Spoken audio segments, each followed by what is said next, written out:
pero si no me escuchan, eh, me interrumpen, no hay problema, ¿no? La idea es que obviamente se entienda y se comprenda lo que les estoy presentando y pues esa es la idea. Bien, les decía que para un adecuado entendimiento de de los procesos de negocio y los flujos de transacciones, mi sugerencia es que como paso uno, sigan una transacción desde su origen hasta y cómo es que llega a los estados financieros, ¿no? O sea, ejemplo, ¿no? Como ejemplo ponía ahí, realizamos un recorrido transaccional del proceso de envío y facturación, tal como se describe en la narrativa, por ejemplo, para el pedido 5287. Ese es un ejemplo, ¿no? Entonces, hacer un recorrido, ver desde que se origina y cómo es que llega esto a los estados financieros, ¿no? Y durante ese proceso, hacer preguntas relacionadas con los pasos del proceso. Y obviamente, como tercer paso, hacer preguntas relacionadas con los controles, ¿no? ¿Qué tipo de controles? ¿No? Para cada uno de los controles relevantes identificados, hacer una investigación con el responsable, ¿no? Y conocer un poco más sobre su funcionamiento, ¿no? Es una sugerencia, ¿no? Para obtener tener una adecuada comprensión, ¿no? De justamente de estos procesos, ¿no? Entonces, y algo que tienen que tener en cuenta es que revisar únicamente los controles individuales no arrojará información suficiente sobre todo el proceso desde su inicio hasta su registro. A veces cometemos el error de decir, ah, ya, anda a ver solamente, digamos, lo de tesorería, no por decirte, ¿no? Donde se procesa, digamos, el desembolso de un crédito, por ejemplo, para un crédito, ¿no? Crédito bancario. Entonces, y si nos enfocamos simplemente en esa área, no vamos a tener un panorama completo en sí del proceso, de cómo es que se ha iniciado ese crédito que finalmente está siendo desembolsado. ¿Quién ha hecho la evaluación? ¿Dónde se ha iniciado? ¿Qué documentos son los que han preparado? ¿Quién los ha revisado? ¿Quién los ha aprobado? Etcétera, ¿no? ¿Cuáles han sido los niveles de aprobación, ¿no?, que ha tenido a lo largo del proceso? Pues es importante tener una comprensión total del proceso y no solamente únicamente de las áreas donde se ejecuta el control específico que hemos identificado. Es algo muy importante. Por otro lado, la información que vamos a utilizar nosotros en la evaluación de riesgos, de alguna manera tenemos que asegurarnos que ésta sea suficiente y apropiada. Puede ser que utilicemos, por ejemplo, no sé, presupuestos o proyecciones, ¿no? Forecasts, generalmente que hacen la gerencia, digamos, ¿no? Para un cálculo, digamos, de la materialidad o para el cálculo de ratios, qué sé yo. Esa información que es, generalmente nosotros las conocemos como IPs, ¿no? Información producida por la entidad.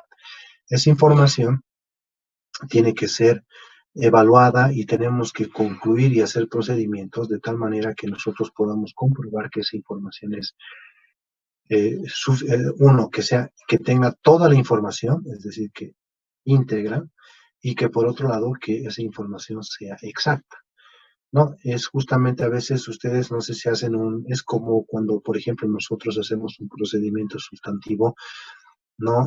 Cuando eh, hacemos una prueba global para el tema de lo que es planillas, ¿no? Agarramos las planillas de sueldos de los 12 meses, empezamos a copiar y pues lo comparamos con lo que está en el gasto, en el estado de ganancias y pérdidas, y ya está.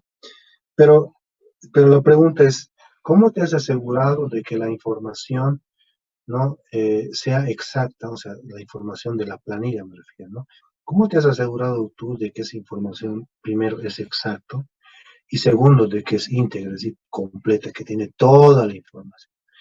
A veces, y justamente esa ha sido otra observación que, como les digo, es pública y que nos sacaron a diferentes firmas, ¿no? Que son revisadas, eh, ¿no? Como una debilidad. Entonces, ahí entra eso. Es lo mismo. Nosotros en lo que es en el proceso de la planeación de la auditoría vamos a utilizar información, ¿no? Que haya sido producida y haya sido generada por la entidad. Y nosotros tenemos que asegurarnos que esa información sea pues de alguna manera exacta y que esa información también sea completa, ¿no? Entonces, si la vamos a utilizar, ¿no? Obviamente, si no lo vas a utilizar, pues no tienes esa necesidad de hacer ese procedimiento, ¿no? Es algo que tienen que tener en cuenta también. Bueno, ya para ir finalizando esta parte de lo que es la comprensión, ¿no? Solamente para recapitular, decíamos que tenemos que obtener un entendimiento del negocio con la finalidad de acumular conocimiento de la entidad, ¿no? Esa comprensión implica comprender la entidad, su entorno, su control interno en sus 5 componentes, ¿no? Y pues para ya asociarlo con los estados financieros, ¿no? Eso nos va a ayudar justamente a identificar los saldos de cuenta, clases de transacciones y revelaciones significativos, identificar y relacionarlos, ¿no? Con los flujos de transacciones significativos. Y pues identificar los ROM, ¿no? Que esa es básicamente el objetivo, ¿no? De esta primera fase, en la etapa de lo que es la planeación. Lo que tenemos que hacer con base en ese conocimiento que vayamos a obtener del negocio, es decir, de la entidad, de su entorno, incluyendo su control interno, es identificar los riesgos de auditoría y los controles relevantes, ¿no? Que ayudan a mitigar esos riesgos, ¿no? Para, obviamente, planificar los procedimientos de auditoría y, obviamente, evaluar su diseño y su implementación. Ahí es donde no es que termina la fase de planeación, sino que básicamente después de esto ya viene la ejecución, ¿no? Pero hasta ahí tenemos que llegar a una conclusión y ahí podemos decir si el ROM, el riesgo de incorrección material, es bajo, es alto o es moderado, digamos, ¿no?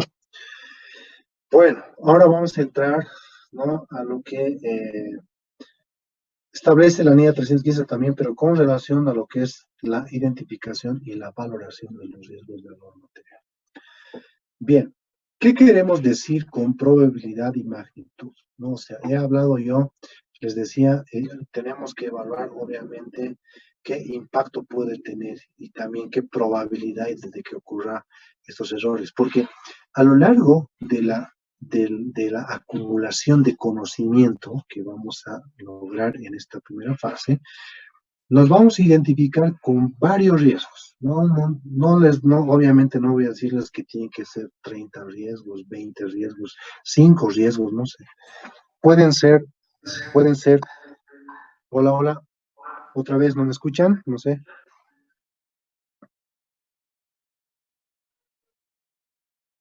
Hola.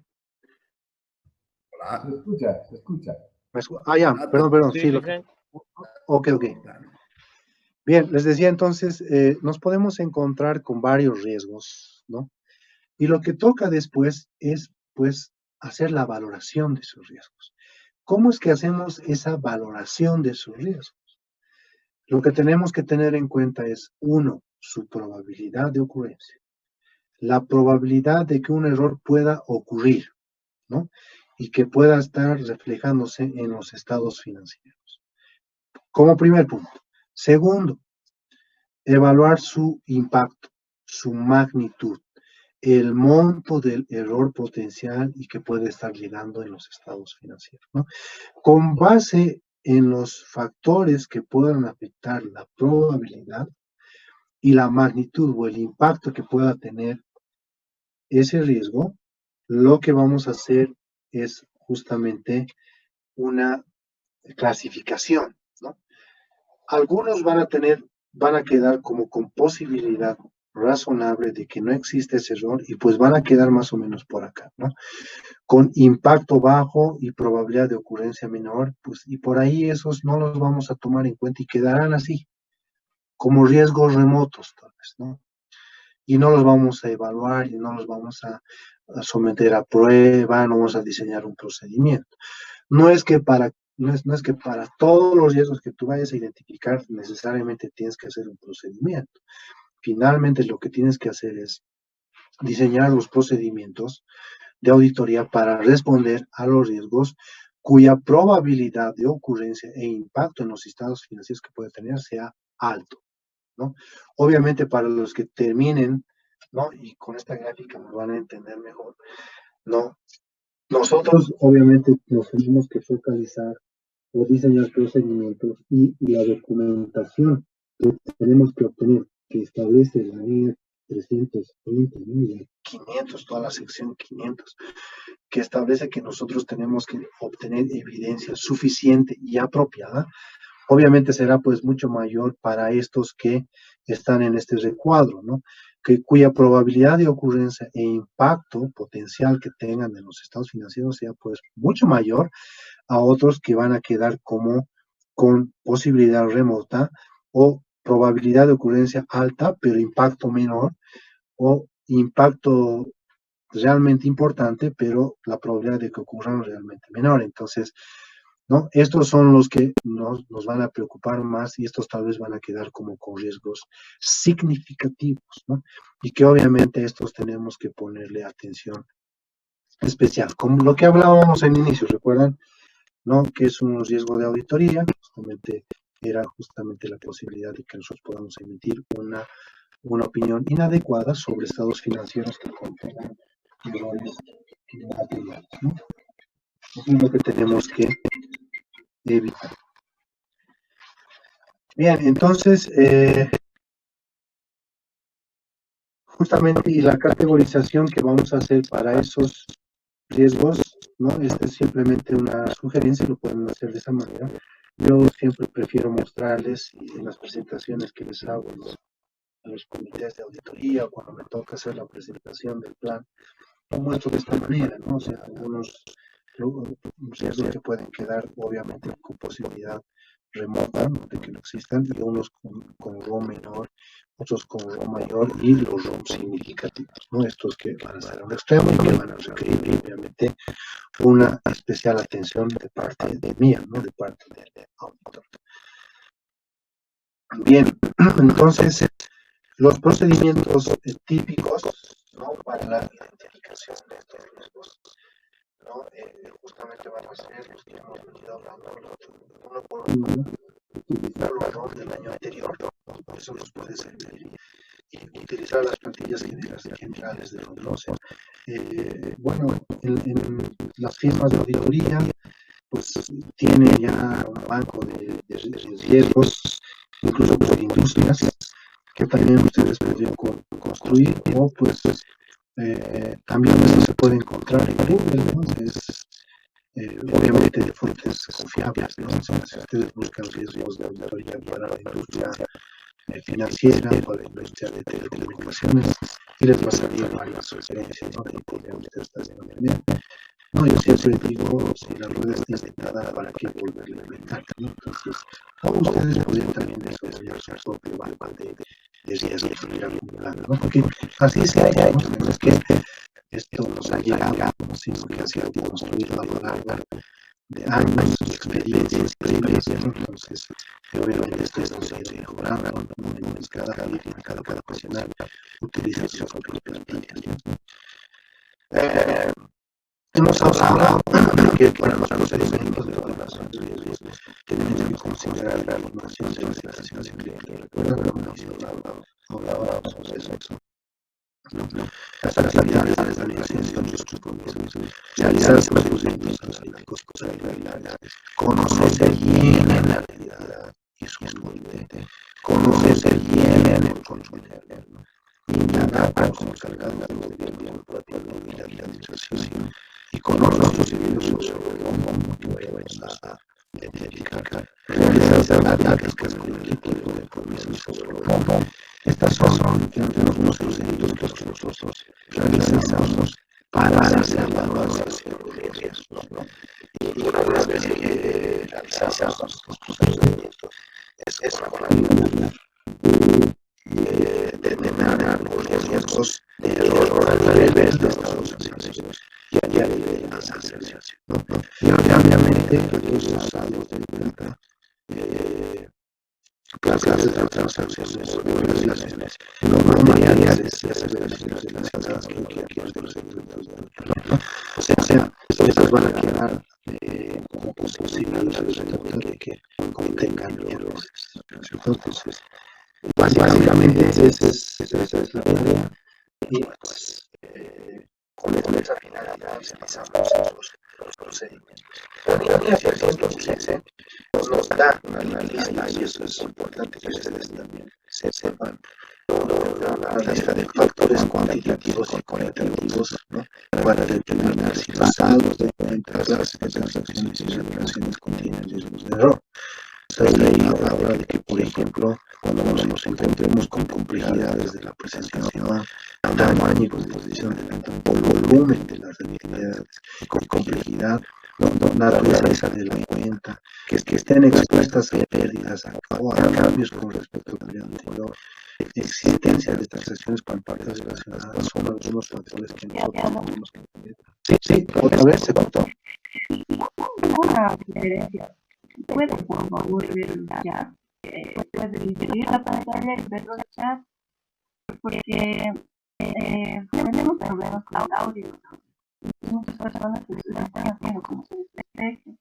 Nosotros tenemos que chat silenciado. Perdón.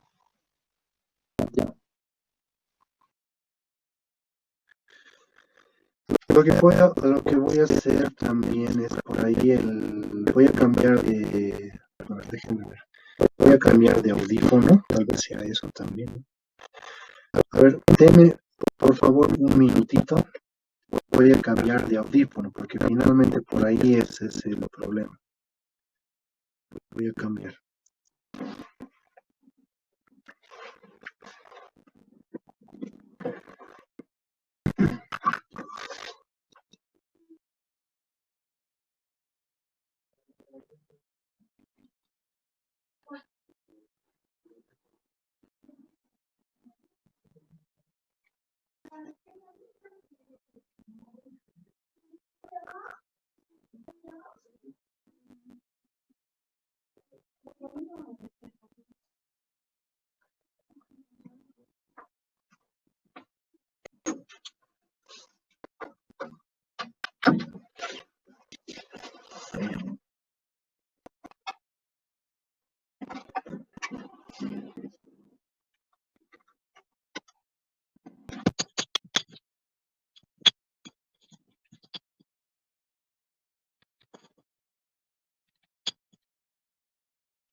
Hola, hola. Bueno, estoy cambiando de audífonos, tal vez haya sido eso, no sé, me avisan si seguimos con el problema. Listen, buenas noches. Me parece que sin su audífono estaría mejor que siga la conferencia, por favor. Se escucha mucho mejor así. Muy bien. Ahora se escucha mejor, creo. Perfecto. Bien, entonces les decía que la NIA 315 en su apéndice nos da una lista de factores cuantitativos y cualitativos que debemos tener en cuenta, porque finalmente a la hora de ver la probabilidad principalmente, ¿no? Y el impacto que pueda tener, muchas veces uno tiene un problema para definir si es importante o no. Entonces, ayuda bastante esa lista, ¿no? Que tiene justamente y que está incluida, ¿no? En el apéndice les decía que básicamente las NIA se componen de una primera parte del objetivo, la segunda parte de las definiciones y luego viene la norma en sí, ¿no? El estándar, y luego de eso viene un apéndice, una guía de sugerencia de procedimientos que nosotros tenemos que seguir. Y en eso justamente están estos factores, ¿no? Y que tienen que ser considerados a la hora de hacer esa valoración de riesgos, ¿no? Esa lista tampoco es...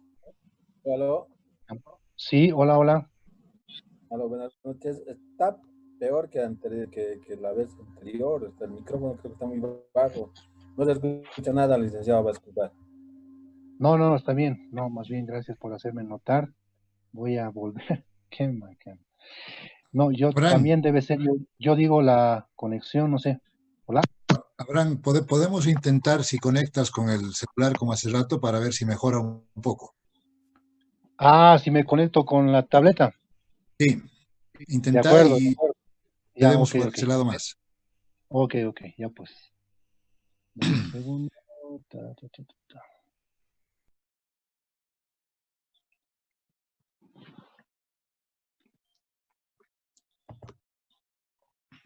Estoy ingresando.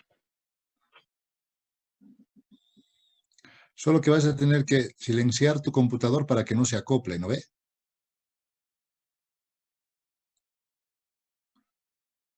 Ahora sí. A ver, veamos. Bien. Me avisan si me escuchan mucho mejor. Yo te escucho bien. A ver, intentaremos. Muy bien, Sí, está mejor el audio. de acuerdo. Ok.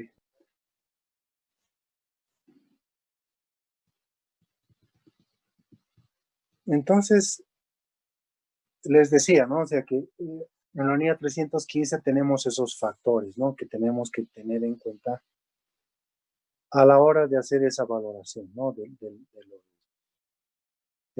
Obviamente, en el proceso de lo que es la identificación de los riesgos de error material, nos vamos a encontrar con algunos riesgos que no van a ser o que no van a resultar, digamos, siendo materiales. Entonces, la idea es justamente documentar, ¿no? Documentar por qué esos resultarían siendo tal vez no materiales y también el otro extremo de por qué son riesgos significativos, ¿no? Entonces, justamente acá les voy a mostrar, estoy llegando, ¿no? O sea, nos vamos a quedar con algunos riesgos que van a quedar justamente en este extremo con posibilidad razonable de que no exista el error material y otras que van a resultar al otro extremo, ¿no? Entonces, lo que tenemos que hacer es considerar estos factores justamente que establece la NIA 315, ¿no? Y que los podríamos categorizar de la siguiente manera, ¿no? Factores que están relacionados con el grado de complejidad y juicio, ¿no? Que son justamente esos, ¿no? Grado de juicio, objetividad en el proceso contable, complejidades de la presentación de información y contabilidad, grado de complejidad, la complejidad de las transacciones y otros relacionados con la naturaleza y composición de los saldos de cuenta, clases de transacciones y revelación, ¿no? Y otros no los podríamos relacionar como otros factores donde están aquellas partidas que están expuestas a pérdidas, riesgos de fraude, cambios con respecto al periodo anterior, o grado de automatización o intervención manual, ¿no? Son algunos otros factores que debemos de considerar justamente a la hora de establecer, ¿no? La probabilidad de que pueda ocurrir ese error. Obviamente, cuando hablamos, digamos, de solamente tomando un ejemplo, este último de grado de automatización e intervención manual, más probable va a ser de que exista o haya un error cuando vemos, digamos, operaciones o transacciones que estén siendo realizadas de manera manual, ¿no? Claro ejemplo, digamos, cálculo de la depreciación de los activos, cálculo de la incobrabilidad de las cuentas por cobrar, cálculo de la previsión para indemnizaciones, que lo hacen, digamos, en una tabla Excel, digo, en una hoja Excel, que digo, de manera manual. Obviamente siempre van a estar más propensas a que haya un error, a que lo haga un sistema. Obviamente, por lo menos yo no me he encontrado con un sistema que no presente ese error, pero justamente son esos factores, ¿no? Entonces, la probabilidad de ocurrencia de un error justamente va a estar ligado a estos factores que nosotros tenemos que evaluar, ¿no? A la hora de determinar la importancia, ¿no? Por un lado, la probabilidad de ocurrencia y por otro lado, el efecto que pueda tener en el estado financiero un riesgo, es justamente esto nos ayuda, ¿no? Es una lista extensa, obviamente, que ustedes lo tienen en la NIA 315 y que lo único que estoy haciendo es hacer un resumen. A la hora de evaluar el nivel de riesgo inherente relacionado con los riesgos de error material, vamos a tener dos extremos, ¿no? Unos donde no existe, bueno, primero, no existe ningún punto de inicio para evaluar los riesgos inherentes de error identificados. Es decir, yo les decía que a lo largo del proceso justamente que nosotros vamos a realizar de entendimiento, de comprensión de la entidad, ¿no? De su entorno, incluyendo su control interno. Les decía, nos vamos a encontrar con un montón de riesgos, ¿no? Y pues de ahí lo que nos toca hacer es la valoración. Ahora, no hay un punto de inicio, ¿no? Para definir eso. Finalmente es una cuestión de juicio también y el grado de conocimiento que nosotros vayamos a obtener de la entidad, ¿no? Entonces, lo importante, y ahí les sugiero yo, es que puedan documentar los dos extremos, ¿no? Por un lado, documentar o sustentar de por qué estaríamos considerando que son riesgos significativos, ¿no? Que esos son los que van a quedar justamente en ese extremo que les decía, donde la probabilidad de que ocurra ese riesgo y que su impacto el impacto que vaya a tener en los estados financieros realmente es importante, esos van a quedar en ese extremo y justamente ahí es donde nosotros tenemos que fundamentar y sustentar por qué estarían siendo categorizados como con riesgos significativos, ¿no? Antes de eso aquí sí puedo ver los chats. Sí, aquí está igual, se pierde de rato en la prueba, sí. Bueno, yo quiero suponer que es el servicio de internet que tengo, ¿no? Es probable que eso no esté ayudando mucho. Quiero disculparme con ustedes, pero bueno, si es que en algún momento esto realmente no se escucha muy bien, me avisan y pues repetimos, ¿no? Y el otro extremo es justamente aquellos que van a quedar por fuera o van a ser categorizados como riesgos remotos, es decir, que no hay probabilidad de que tal vez el impacto sea menor, ¿no? En los estados financieros. Entonces, esos dos extremos es muy importante que se los documente de por qué porque para esos no vamos a desarrollar. Aquellos que van a quedar con un riesgo, y en el siguiente slide justamente les voy a mostrar eso, esos van a quedar, ¿no? Por fuera, si ustedes quieren, de nuestro trabajo. Es decir, vamos a quedarnos vamos a dejar de lado aquellos que no van a ser relevantes para la auditoría, más allá de que los hayamos identificado durante la fase de planeación. La fase de planeación, durante ese proceso de comprensión de la entidad, de entendimiento de su entorno, incluyendo su control interno, procedimientos analíticos preliminares, discusiones de equipo y consideración desde la evaluación previa a lo que es la ejecución o el inicio de la auditoría, ¿no? Van a quedar a este lado justamente esos riesgos cuyo riesgo es remoto, ¿no?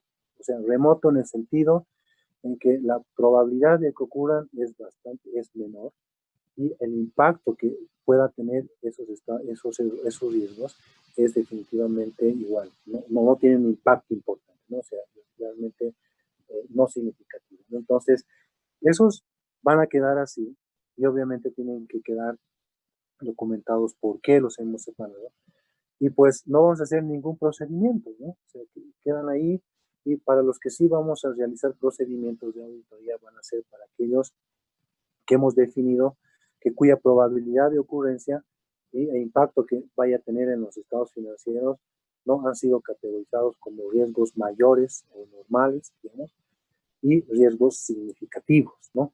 Obviamente para esos vamos a tener que diseñar procedimientos que nos ayuden a confirmar o no si es que están ocurriendo esos errores o el estado financiero contiene esos errores, ¿no? Finalmente, es una cuestión de juicio profesional el definir justamente qué es lo que va a quedar fuera y qué es lo que va a entrar o sea, los riesgos que van a entrar para los cuales vamos a diseñar una respuesta, ¿no? Finalmente es una cuestión de juicio profesional. Ahí tampoco hay una, ¿no? Simplemente para recapitular qué es un riesgo significativo, ¿no? Se requieren consideraciones específicas debido a la naturaleza del riesgo o a la probabilidad y magnitud del posible riesgo. ¿No? Es lo que hemos venido hablando, ¿no? La probabilidad de ocurrencia que pueda tener y el impacto que pueda tener en los estados financieros. Debemos de considerar y evaluar los diferentes factores, ¿no? Para determinar si son riesgos significativos. Entre algunos ejemplos, ¿no? Que justamente hace referencia también y indica la NIA 315, están, por ejemplo, si están relacionadas con o si algún saldo de cuenta, clase de transacción o revelación está relacionado con algún riesgo de fraude o con algún efecto de factores cuantitativos y cualitativos, ¿no? Si es material, obviamente, ¿no? Si supera nuestra materialidad, ¿no? La existencia de transacciones de partes relacionadas, ¿no? Si es que alguna transacción está vinculada o relacionada con partes relacionadas. Desarrollos económicos, contables o de otra índole. La complejidad que pueda tener alguna transacción en su registro, con relación a lo que es su valoración, ¿no? Su posterior medición, ¿no? El grado de complejidad que pueda presentar también a la hora de hacer la auditoría. Por ejemplo, una vez me ha tocado hacer la auditoría de una empresa minera y tenía que hacer la evaluación de su pasivo de remediación ambiental. Y ese pasivo de remediación ambiental, pues, tiene una serie de estimaciones e información que utilizan para estimar justamente ese pasivo. O sea, no es tan sencillo. Entonces, ese tipo de transacciones, por ejemplo, ¿no? Que involucran un grado de complejidad, obviamente hacen o contienen factores, ¿no? Para, de alguna manera, que nos ayudan a nosotros a definir que puede ser categorizado como riesgo significativo, ¿no? De algún riesgo que nosotros podamos identificar para alguna aseveración, digamos, de un saldo de cuenta o clase de transacción. Otras acciones que salgan del curso normal del negocio también, ¿no? Son algunos factores que tenemos que tener en cuenta. Bien, el nivel de detalle del riesgo es la clave, ¿no? Recuerdan los ejemplos que veíamos anteriormente muchas veces cuando hacemos una descripción muy resumida y no tal vez de una manera o de forma detallada puede no describir adecuadamente justamente el por qué se ha definido o por qué es riesgo significativo, ¿no? Entonces es muy importante ese nivel. Simplemente para puntualizar, ¿no? Algunos aspectos que quiero compartir, ¿no? Es la definición de un riesgo significativo es, de acuerdo al glosario, riesgo de error material identificado y evaluado que a juicio del auditor requiere la consideración especial de auditor. No existe una guía sobre cuántos riesgos significativos deberían ser, ¿no?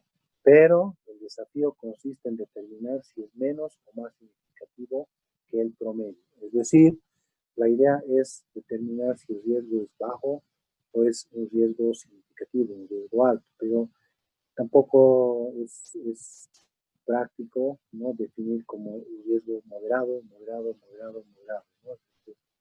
El desafío sí, justamente consiste en determinar si ese riesgo es importante o no, ¿no? Y obviamente cuáles estarían o no entrarían en lo que es para el diseño, digamos, o cuáles estarían quedando de lado, ¿no? Sin respuesta de auditoría. Tres pasos claves que generalmente yo los aplico y les comparto a ustedes, ¿no? Para la evaluación de riesgo, ¿no? Uno, determinación de los saldos que van a estar fuera del alcance, ¿no? Del riesgo de errores materiales, es decir, cuyo riesgo es real, ¿no? O sea, definir un extremo, que van a estar por fuera, ¿no? Es lo ideal. Segundo, la identificación de los riesgos significativos que están al otro extremo, obviamente que requieren especial consideración de auditoría, ¿no?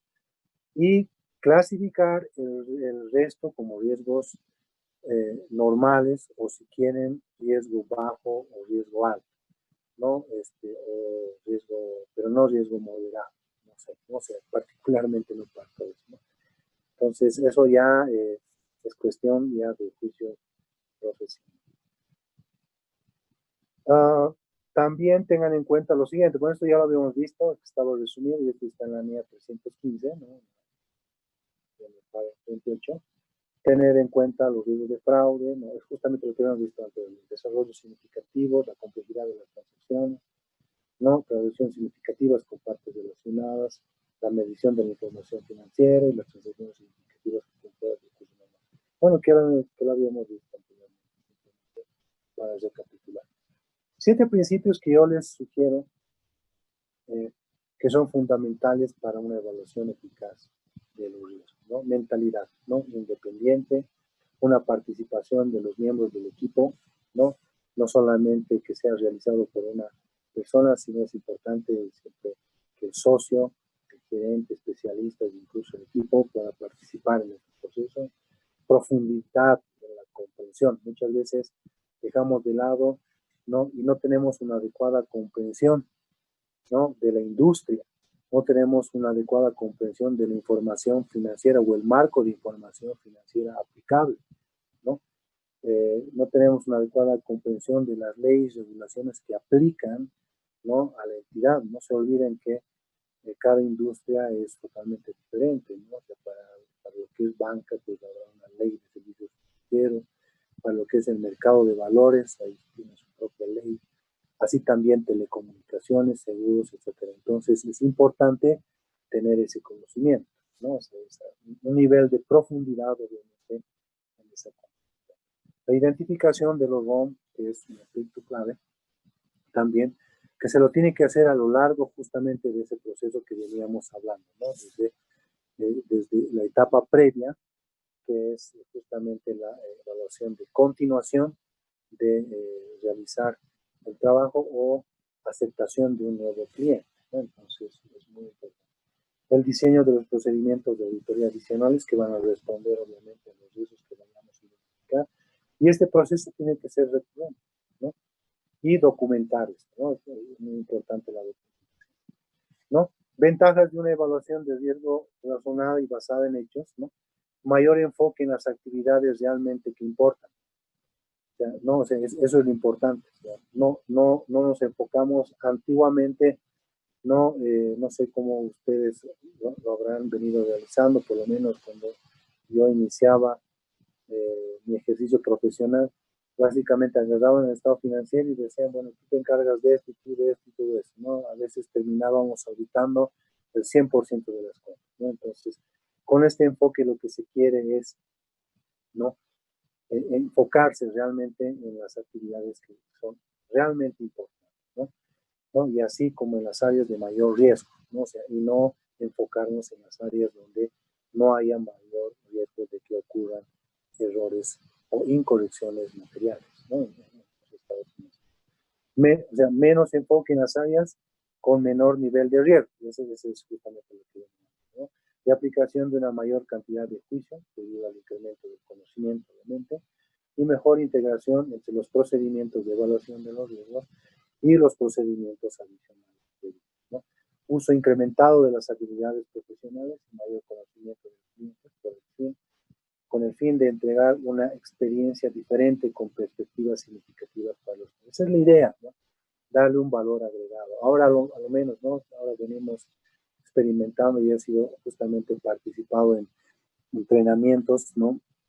En la firma en la que yo trabajo, y realmente esto de la tecnología está haciendo o va a hacer que cambie más aún todavía la forma de hacer auditoría. En países que ya están bastante avanzados y desarrollados, la forma de hacer auditoría está cambiando totalmente, ¿no? Ya no hablamos de auditoría basada en riesgos, ¿no? Estamos entrando a auditoría en base de datos, ¿no? O sea, agarramos su base de datos y pues insertamos esa información a un sistema con inteligencia artificial y pues ya nos arrojan las inconsistencias que puedan presentar de una información financiera y no financiera, una relación de variaciones importantes, etc. Lo único que tienes que hacer es simplemente interpretarlas y ahí ya te arrojan los riesgos, ¿no? Estamos avanzando bastante. Seguramente nosotros también vamos a llegar a eso y obviamente las normas van a seguir cambiando también, ¿no?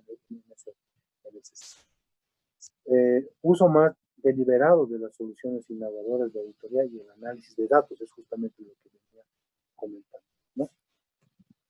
Bueno, simplemente para ya ir finalizando, el ejemplo que veíamos, ¿no? ¿Cómo lo representaríamos, ¿no? En este cuadro? Lo presentaríamos de la siguiente manera, ¿no? Los riesgos significativos de los ejemplos que habíamos venido viendo anteriormente en función a su probabilidad de ocurrencia y en función a la magnitud, del impacto que pueda tener en los estados financieros, ¿no? El riesgo 1 que habíamos identificado del caso que les había mostrado, relacionado al riesgo de integridad y exactitud de los datos, dado que es, ¿no? O sea, estamos hablando de integridad de la información, ¿no? De cambio en un sistema, ¿no? O sea, de exactitud. Entonces, lo podríamos categorizar como un riesgo significativo. Obviamente, los procedimientos que tenemos que diseñar para la respuesta a esos riesgos tienen que responder justamente a mitigar ese riesgo, ¿no? Y el otro tal vez podría quedar como un riesgo de por ahí medio, ¿no? O alto, ¿no? Pero no bajo, el riesgo de la sobrevaluación de los activos, ¿no? Por la compra del almacén donde todavía no se había finalizado o no se había concretizado el tema de la transferencia, principalmente legal, digamos, ¿no? Entonces, así lo podríamos mostrar, ¿no? De esa manera, y ya desarrollando las respuestas podríamos indicar lo siguiente, ¿no? El riesgo el primer riesgo relacionado a la compañía, ¿no? O sea, que actualizó su sitio web, ¿no? A un costo de 2.1 millones. Podríamos, de manera general, ¿no? Obviamente esto podríamos puntualizar con mayor detalle todavía, pero la respuesta del auditor debería de ser la siguiente. Revisar un desglose de los costos y, de acuerdo a las facturas, evaluar la naturaleza del gasto y, en caso de que corresponda, capitalizar, aceptar su inclusión en el registro de activos o aceptar su registro en el estado de resultados, ¿no? De manera general, eso es lo que deberíamos hacer. Esa debería ser la respuesta justamente. Y con relación a la actualización, ¿no? Del sitio web, donde decíamos que esto podría llevar a un riesgo sobre la integridad y exactitud de los datos en los registros contables, el equipo de auditoría debería, ¿no? Documentar la revisión del sistema y realizar pruebas sobre la integridad y exactitud de los datos registrados desde el sitio web hasta los registros contables, ¿no? Entonces ahí habría que ver si es que hay una interfaz o es que esto es, digamos, es manual, ¿no? O es automático, no sé, obviamente ahí, por ahí vamos a necesitar la participación de un especialista, ¿no? En sistemas, porque nuestra formación es, pues, es otra, ¿no? Es más contable y financiera, ¿no? Entonces, por ahí vamos a tener la necesidad justamente de involucrar a otro profesional. Pero esa básicamente debería de ser la respuesta. Con relación al riesgo 2, ¿no? Para no dejarlo así, obviamente hemos identificado el riesgo, ¿no? Y lo hemos valorado y lo habíamos mostrado en el anterior cuadrante, pero la respuesta vendría a ser la siguiente, ¿no? Decíamos que la compañía había realizado una transacción para comprar un nuevo almacén, ¿no? Ese almacén es por 5 millones, ¿no? Y obviamente el proceso administrativo todavía tenía que finalizarse hasta fin de año. Entonces, lo que deberíamos de hacer es conversar, ¿no? En primera instancia y confirmar con la administración sobre si la compra del almacén se habría completado antes de fin de año, ¿no? Y si es así, obviamente inspeccionar los documentos legales de propiedad, como los títulos de propiedad que aseguren que están fechados, ¿no? Antes del 1 de abril del año 2017, ¿no? Y que están a nombre de la compañía, ¿no? Entonces, básicamente ese sería el procedimiento general, obviamente con mayor detalle, ¿no? Se podría incluir en una pequeña matriz que generalmente se elabora, donde esté el riesgo, la clase de transacción, el ciclo el proceso a la cual está asociado y las aseveraciones que están involucradas con este riesgo, ¿no? Y obviamente la respuesta del auditor. ¿Qué podría ser un procedimiento de control o un procedimiento sustantivo, dependiendo, ¿no? Bien, eso en cuanto a, bueno, con eso habríamos finalizado el caso, ¿no? Para que también quede completo. Ya entraríamos a lo que es el nivel de materialidad. Bueno, el nivel de materialidad, en cuanto a su definición, ustedes pueden encontrar el concepto en las normas internacionales de información financiera, ¿no? Donde establecen que son las omisiones o inexactitudes de partidas, ¿no? Son materiales o tienen importancia relativa si pueden individualmente en su conjunto influir en las decisiones económicas tomadas por los usuarios, ¿no? Básicamente esa es la definición. Aquí quiero mostrarles un ejemplo básicamente de la relación que se debe considerar a la hora de establecer la materialidad, ¿no? Con relación a lo que es el riesgo inherente y el riesgo de control, ¿no? Tenemos dos compañías, una compañía A, una compañía B, cuyo ROM, ¿no? Cuyo ROM que resulta de la combinación del riesgo inherente y el riesgo de control, estamos diciendo que es bajo, ¿no? ¿Y cuándo podemos concluir eso? Cuando nosotros hemos evaluado justamente el control interno, ¿no? Eso que hemos venido hablando, ¿recuerdan?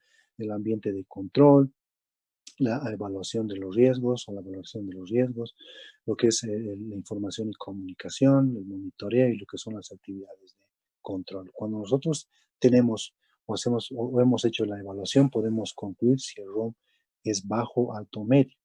Entonces, si definimos que es bajo, estamos diciendo que la posibilidad de que ocurran errores, porque estas X significan errores en esta compañía, es menor. O sea, obviamente van a haber errores, ¿no? Hasta ahora, en los más de casi ya 15 años que vengo ejerciendo la profesión, no me he encontrado con una empresa donde no hayan incurrido en un error.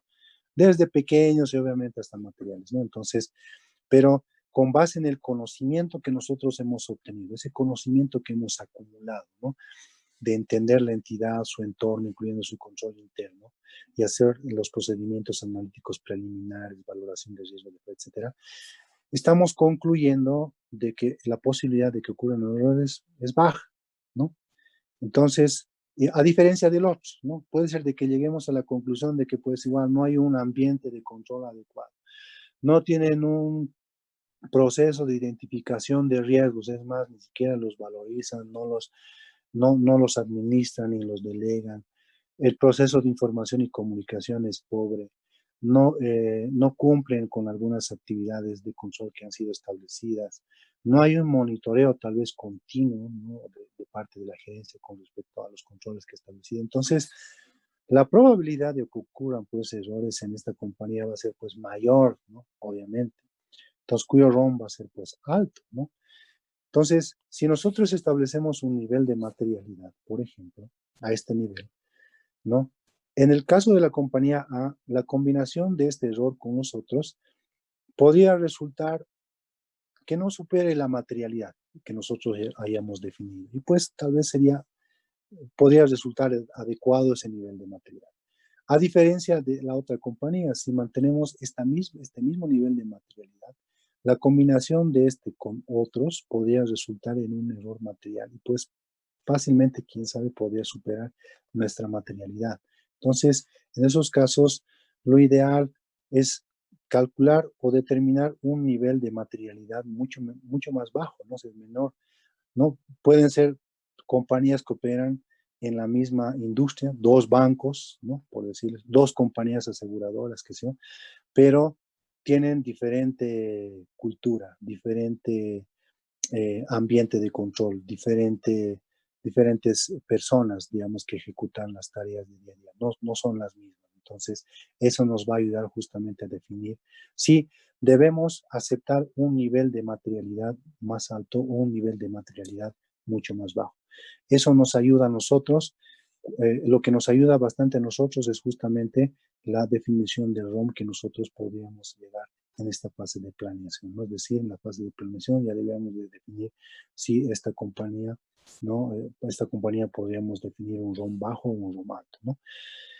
Entonces, si hablamos en el primer caso de un ROM bajo, nos podemos permitir aceptar un nivel de riesgo más alto, un nivel de riesgo de detección, me refiero, ¿no? Entonces, por eso es que el nivel de materialidad también podría ser un poco más alto, ¿no? O sea, porque estamos anticipando de que no van a haber muchos errores. Sin embargo, a diferencia de la otra compañía, cuyo ROM es alto y estamos diciendo que hay probabilidad de que ocurran muchos errores, pues nuestro nivel de riesgo de detección pues no puede ser alto, ¿no? O sea, definitivamente tiene que ser bajo, y en esa línea tiene que ir pues la materialidad, ¿no? La materialidad también pues tiene que ser menor. Es así, por eso es que concluyo de que la materialidad y el riesgo de detección van en la misma dirección. ¿Con qué finalidad? Con la finalidad que establecen las normas internacionales de auditoría, ¿no? De reducir el riesgo de auditoría a un nivel aceptablemente bajo. Eso es, justamente a eso tenemos que llegar, ¿no? ¿Y cómo se logra eso? Obteniendo obviamente evidencia suficiente y apropiada, ¿no? Suficiente en este sentido, es decir, eh, que no podemos definir un nivel de materialidad similar, ¿no? En compañías cuyos ROMs son totalmente diferentes, ¿no? Entonces, el ROM tiene también un papel importante a la hora de determinar justamente la materialidad.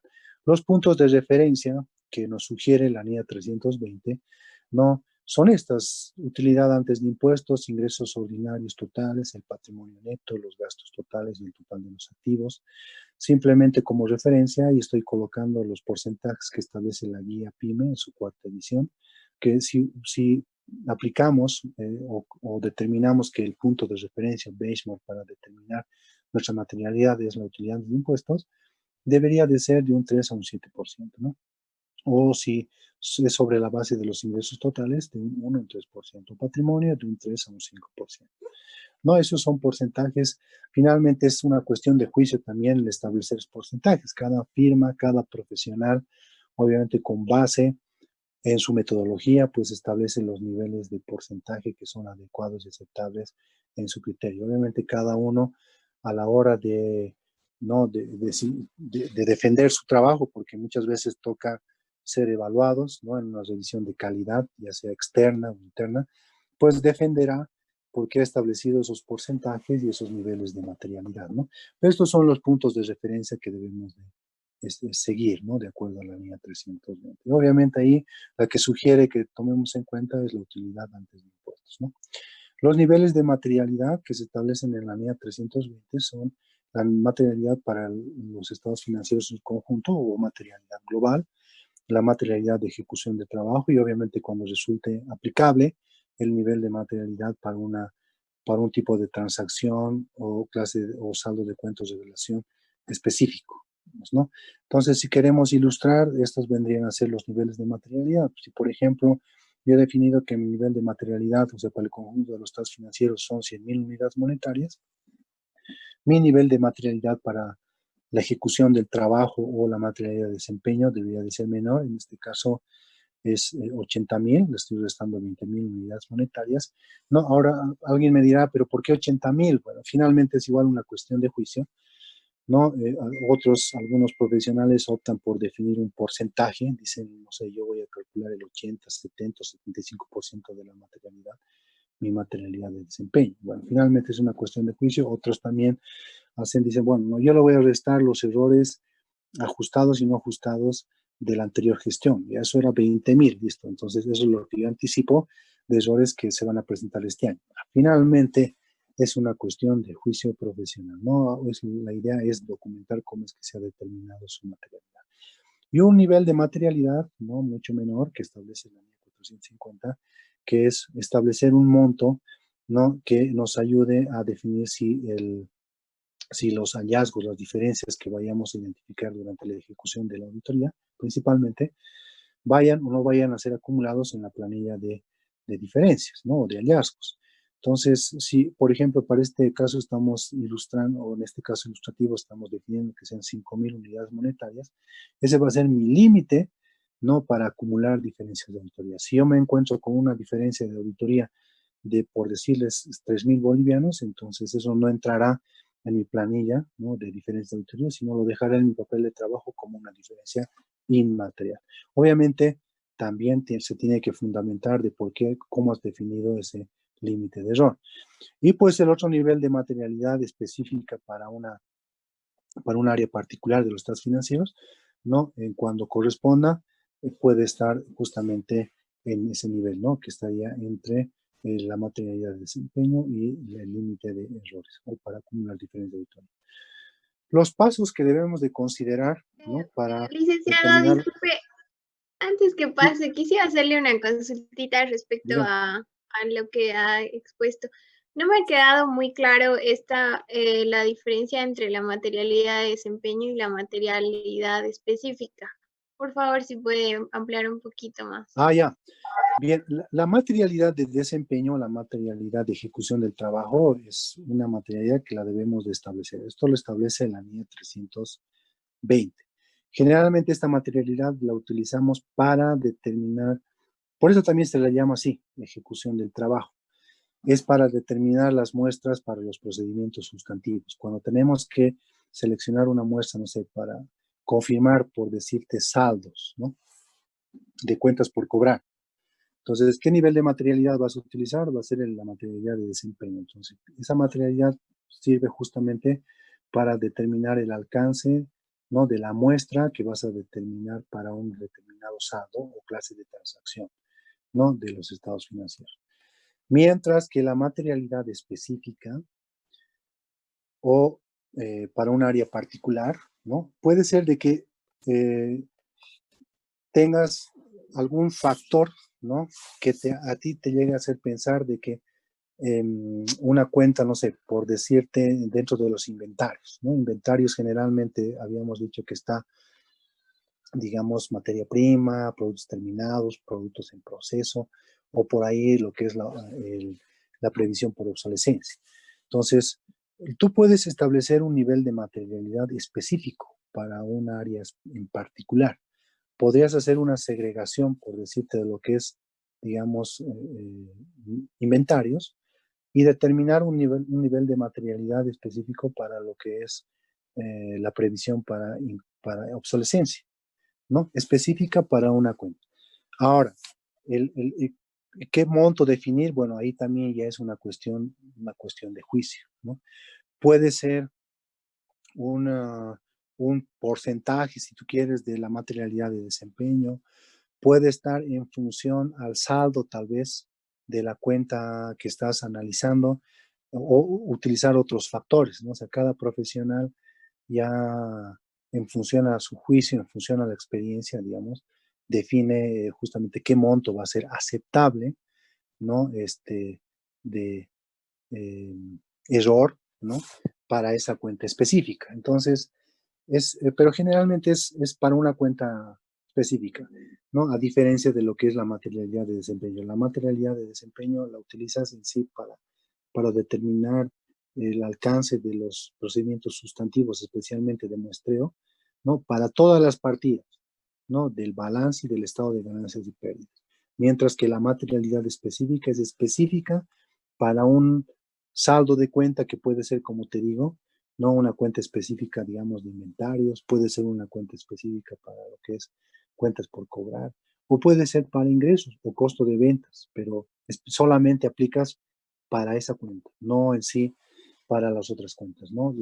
Para las otras cuentas son las materialidades que habíamos indicado. La primera, ¿no? Que generalmente se la utiliza en la fase de planeación y en la fase de conclusión.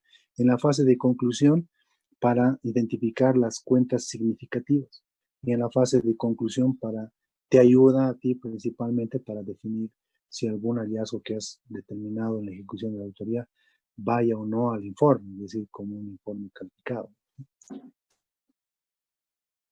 No sé si tienes algo adicional o por ahí he absuelto tu duda o por ahí te he confundido más. No, sí, me ha suelto la duda.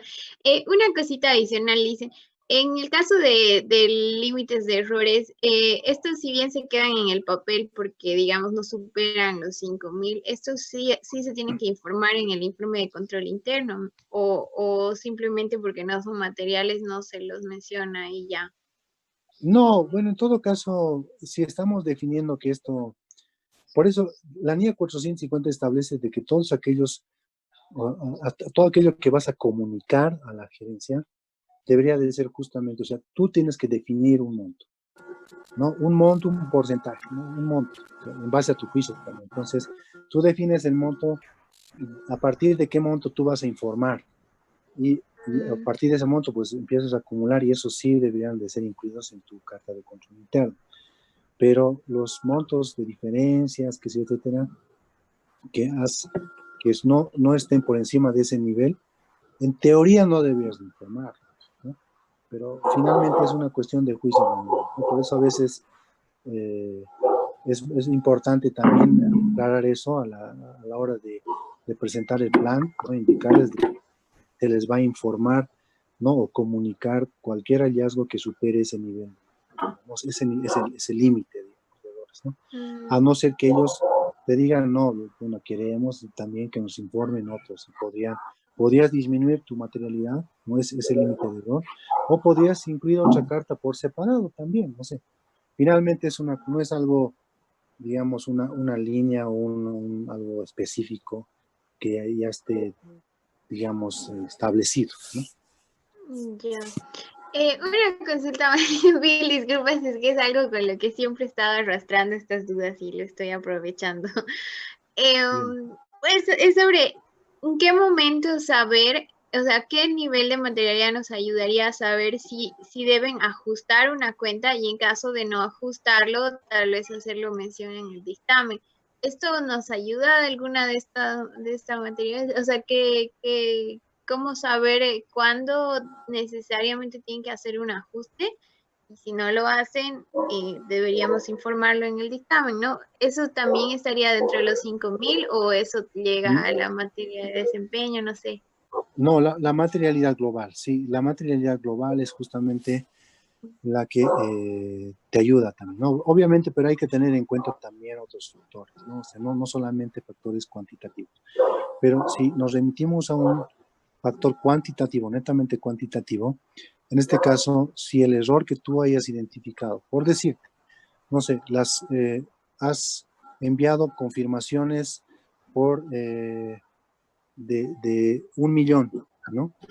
Y no te han confirmado, no has obtenido la confirmación de dos cuentas por cobrar, ¿no? Que suman 200, o una cuenta por cobrar, si quieres, de que suman 200.000. Y no has podido obtener mediante otros procedimientos, ¿no? La existencia, no has podido comprobar la existencia de esas cuentas por cobrar de 200.000. Entonces, como es un monto de 200.000 y tu nivel de materialidad de 100.000, claramente es un tema importante que deberías de informarlo en tu informe, ¿no? Es decir, y ahí dependerá de si realmente el monto es sumamente importante, que podría terminar en un informe adverso, o pues con una salvedad, ¿no? Excepto porque 200.000 no hemos comprobado la existencia de esos 200.000, ¿no? Lo demás presenta razonablemente, ¿no? Entonces, lo que te ayuda es ese nivel de materialidad, a definir La si materialidad va o no global. va. Sí, sí, sí. Ah, ya. Ya, perfecto. Muchas gracias, licenciado. Es todo. Ok. Gracias. Bien, entonces yo les decía, los pasos que debemos de considerar, ¿no? A la hora de definir la materialidad son los siguientes. Uno, debemos de considerar, obviamente, la industria y quiénes son los usuarios de esos estados financieros. Segundo, determinar el punto de referencia. ¿Qué punto de referencia de los que sugiere la NIA 320 vamos a utilizar para definir nuestra materialidad? Tercero, determinar el monto del punto de referencia, ¿no? Cuarto, determinar la materialidad y otras métricas que se van a utilizar. Quinto, determinar la materialidad de desempeño, ¿no? Y en esto la materialidad de desempeño, obviamente, es la materialidad para la ejecución del trabajo, les decía, y esto implica, obviamente, el juicio profesional. No es simplemente un cálculo mecánico de un porcentaje. A veces cometemos el error de simplemente fijar un X porcentaje y decir este es el monto. Y pues a la hora de justificar y sustentar nos encontramos con problemas, porque no se olviden que, como les decía, podemos ser sujetos a una revisión externa o interna también. Entonces ahí es donde nos encontramos con problemas, ¿no? De explicar y por qué hemos elegido ese porcentaje, qué sustenta eso, ¿no? Entonces siempre tiene que haber una explicación, ¿no? Documentado, obviamente, ¿no? Y en eso lo que nos ayuda o lo que nos podría ayudar a determinar la materialidad para la ejecución del trabajo, ¿no? Implica pues aplicar juicio profesional, y entre los factores que podríamos tener en cuenta para definir nuestra materialidad es uno, el conocimiento de la entidad y los resultados de ejecutar procedimientos de valor de riesgo, ¿no?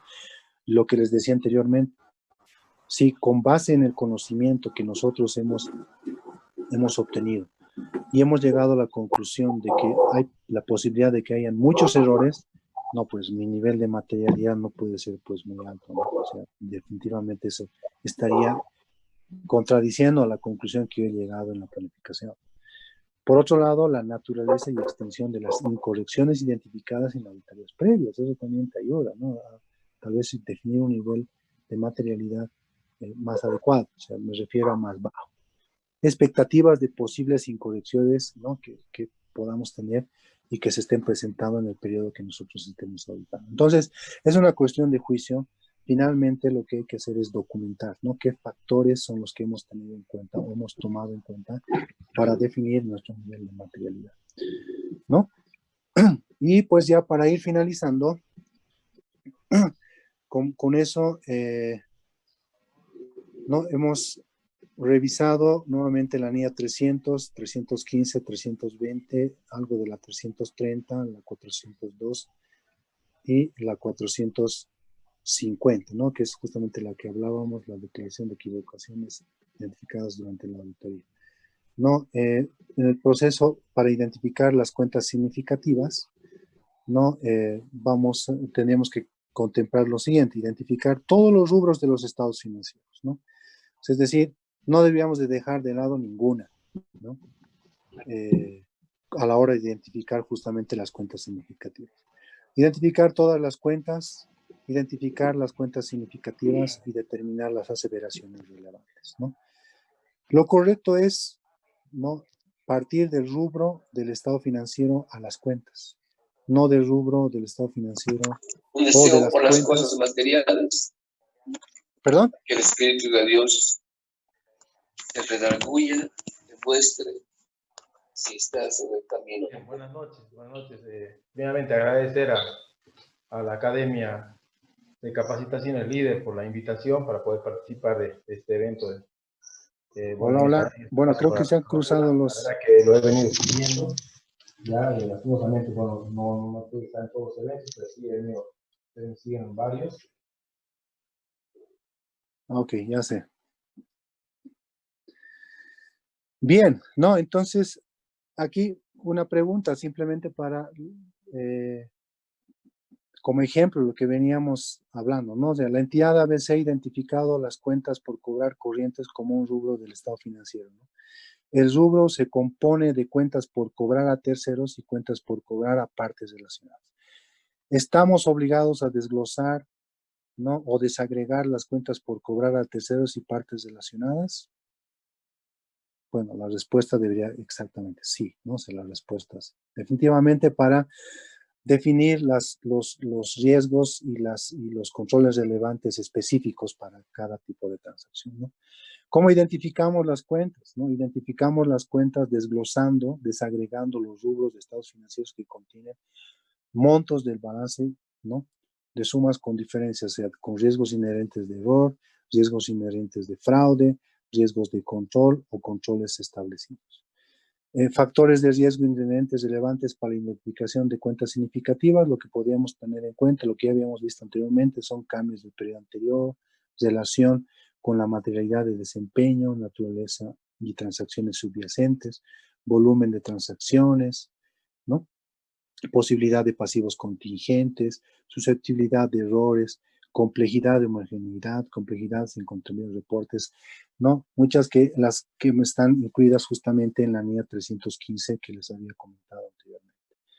¿Qué es una aseveración relevante? Para ya ir concluyendo, una aseveración relevante es una aseveración relacionada con una cuenta significativa, ¿no? Que tiene la posibilidad razonable de contener un error que individualmente o en conjunto causaría que los estados financieros sean materialmente incorrectos, ¿no? Entonces hay que considerar para cada aseveración basado únicamente en el riesgo inherente, ¿no? Sin tener en cuenta los controles relacionados, ¿no? Esa es la recomendación y bueno, así también lo establece las normas internacionales, ¿no?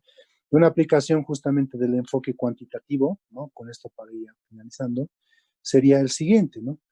Ejemplo, importancia relativa o materialidad, 22 millones.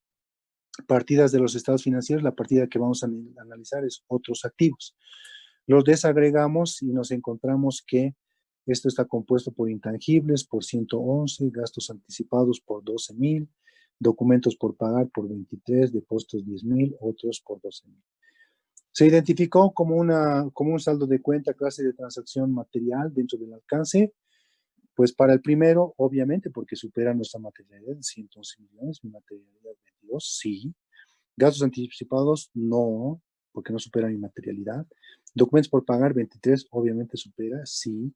Depósitos, no, porque está por debajo de mi materialidad. Y otros, por 12, tampoco, ¿no? Entonces, si sumamos los no, nos da 35. 35 supera mi nivel de materialidad, claro. O sea, ahí entra a considerar los factores cualitativos, ¿no? O sea, es decir, voy a auditar, ¿no? Y la cuenta de intangibles y lo que es documentos por pagar va a entrar a lo que es la valoración de riesgos, ¿no? Valoración del ROM. Voy a definir los riesgos, voy a definir los procedimientos.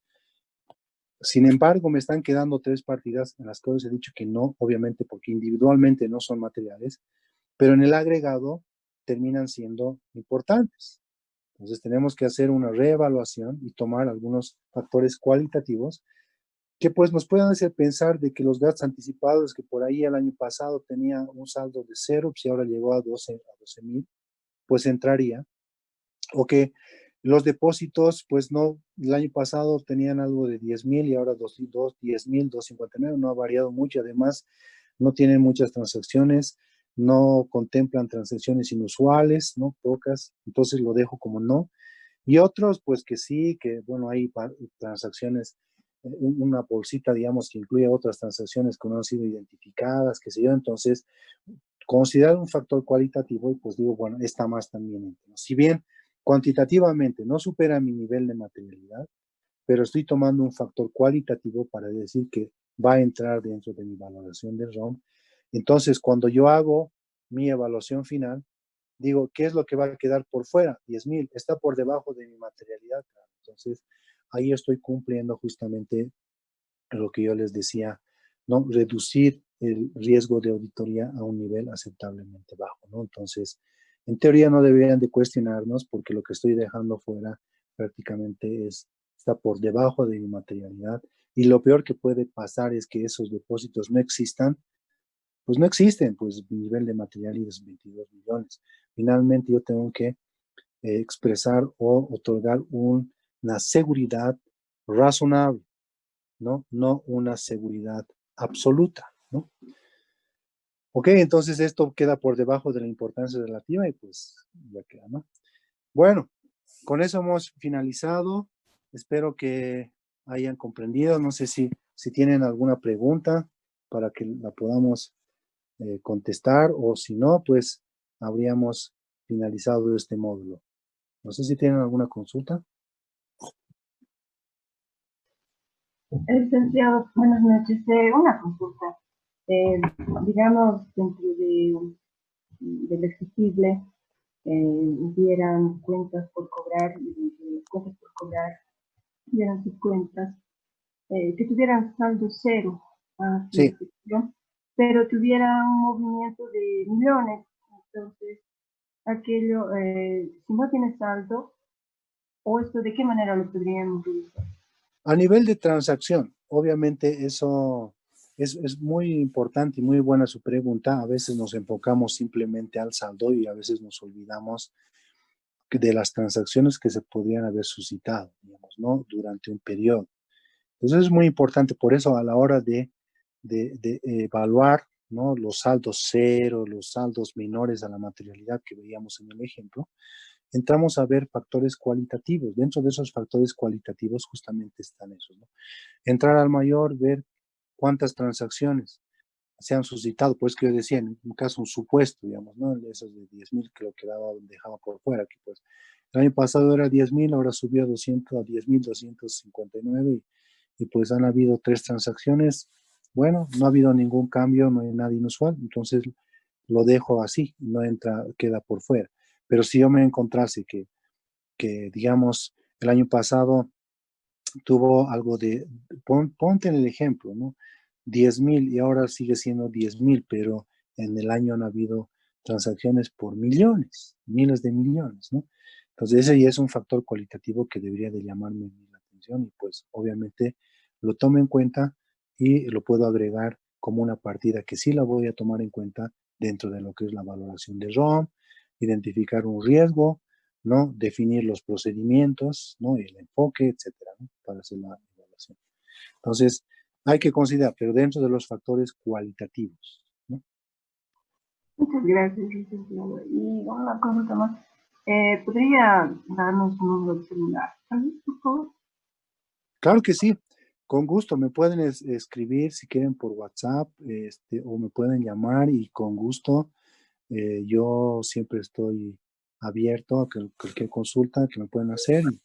Y mi número es 706-20-560. Repito, es 706-20-560. Si requieren algún material adicional, con gusto se los puedo compartir, o si quieren compartir alguna experiencia, por ahí una consulta, no tengo ningún problema y me escriben y pues podemos coordinar una hora para conversar. Solamente ahí me escriben y pues yo les contesto.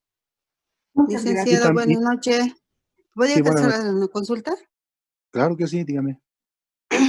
Ya, en su experiencia personal de usted, ¿alguna vez usted ha hecho una auditoría y ha hecho el análisis de control de una empresa comercial, de una pequeña, una pyme? ¿Qué se tendría que evaluar una pequeña empresa en cuanto a los controles, el control interno? ¿O no Ya. se hace nada? No es que no se hace nada. Ya sea una empresa pequeña o una empresa grande, los controles están establecidos, ¿no? O sea, puede ser de que no estén formalizados, es otra cosa, ¿no? O sea, muchas veces yo me he encontrado con entidades pequeñas donde obviamente no tienen un manual de funciones, un flujograma, ¿no? Una narrativa de las actividades que realizan, porque pues no merita hacerlas, porque es como les decía, operan, no sé, ponte es el jefe de contabilidad más su auxiliar, ¿no? Por otro lado está el gerente, el propietario, digamos, por ahí el de almacenes, no sé, un grupo de 20 personas. Entonces, ahí no va a aplicar pues una segregación de funciones como establecen las normas internacionales. Es por eso que también ahora, por ejemplo, se está hablando, ya no se están especificando, se están quitando esas consideraciones para pequeñas empresas, sino ya se habla de entidades complejas y no complejas. Entonces, pero más allá de eso, lo que tenemos que hacer es evaluar, ¿no? Entrevistarnos con la gerencia y ver cómo es que ellos, cómo controlan, digamos, ¿no? Cómo es que controla la gerencia general con relación a sus recursos, a sus inventarios, qué es lo que hace, si es inventario, no es inventario, cómo se asegura de que todas las ventas estén siendo registradas, cómo se asegura de que estén siendo facturadas en cuanto a declaraciones, no sé, hacer unas indagaciones con la gerencia y obviamente por ahí sus controles pueden decir, mira, sí, yo hago esto, controlo, y por ahí no estén ni documentados, ¿no? Es decir, no te dejan un sustento, a veces pasa eso, no dejan una constancia de que con una firmita o algo que tú puedes corroborar, pero con una conversación con parte de la gerencia y obviamente con base en el conocimiento que también tú tengas, puedes tal vez llegar a concluir de que efectivamente sí se realizan sus controles, ¿no? Y a veces eso para cumplir con lo que es esa evaluación, porque sí o sí la tenemos que hacer, no es que no, por muy pequeña que sea, igual tenemos que obtener el conocimiento de su control y obviamente concluir eso. No podrá ser sofisticado, dominado, muy formalizado, pero obviamente hay que explicar cómo es que se realizan esas actividades. Entonces, en esos casos no es que no tengamos que hacer nada. Y tampoco te digo por experiencia que lo dejan así, es bastante, bueno, en muchos casos debe ser que sí ejerce el control, pero que no son los comunes, porque sí les gusta, ¿no? Y tienen conocimiento sus negocios y control, saben lo tienen, cómo es que... Pero en Alemania su contabilidad es más compleja, ¿no? Fácilmente de una manera de concluir esa control, porque esa es la actuación. Cuando tenemos que evaluar justamente los controles, hay una riesgo de lo que se llama el control, que es de que la gerencia pueda sobrepasar los dos controles, porque la gerencia es tanta, así como decía los controles, puede vulnerar a esos controles, y eso es justamente lo que nosotros tenemos que hacer,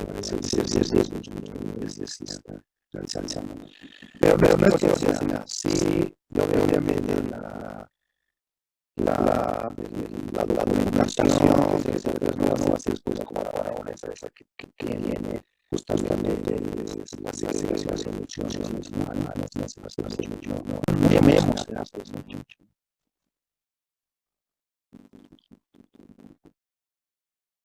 Bueno, gracias, dice. ¿Alguien más?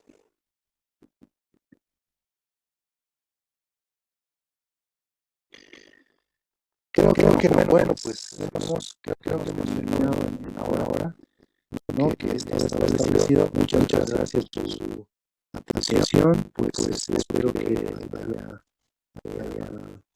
les haya transmitido, ¿no? El poco de conocimiento que ha dado en el tiempo. Y nuevamente, si por ahí en algún momento tienen alguna duda, mi correo también, por si acaso, es el correo personal es abraham.gmail.com. Si quieren también me pueden escribir, no tengo inconveniente. Nuevamente quiero agradecerles por su atención. Espero que nos podamos volvernos a ver en algún otro curso más adelante. Y bueno, tal vez mejor si es presencial. Pero bueno, creo que nos estamos acostumbrando también a esto de la tecnología, ¿no? Y los que son los cursos virtuales. Nuevamente, muchas gracias por su atención y cuídense cuiden a los suyos. Y muchas gracias, que tengan una muy buena noche y hasta más adelante. Gracias, Abraham. Buenas noches. Buenas noches, dicen. Gracias, dicen buenas noches. Gracias, buenas noches. Gracias. Buenas noches.